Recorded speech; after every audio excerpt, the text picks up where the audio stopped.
Moskva Yaxın Şərq münaqişəsinin tərəflərini regionda tam miqyaslı müharibəni yenidən başlada və münaqişənin həlli üçün davam edən səyləri poza biləcək addımlardan çəkinməyə çağırır. Bu barədə Rusiya Xarici İşlər Naziri Sergey Lavrov Bəhreynli həmkarı Əbdüllətif bin Rəşid Əzzəyani ilə danışıqlardan sonra verdiyi açıqlamada deyib. Rusiya tərəfləri tam miqyaslı müharibəni yenidən başlada və fikir ayrılıqlarının aradan qaldırılması üçün davam edən səyləri poza biləcək addımlardan çəkinməyə çağırır.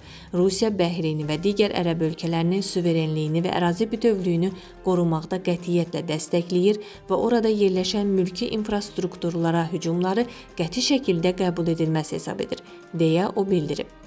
Müharibə yalnız İranın təslim olması ilə bitəcək. Bunu ABŞ prezidenti Donald Trump deyib.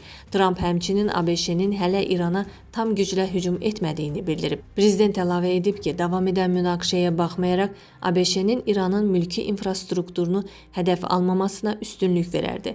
Mən ABŞ-nin İran körpülərini və elektrik stansiyalarını hədəf almamasını istərdim.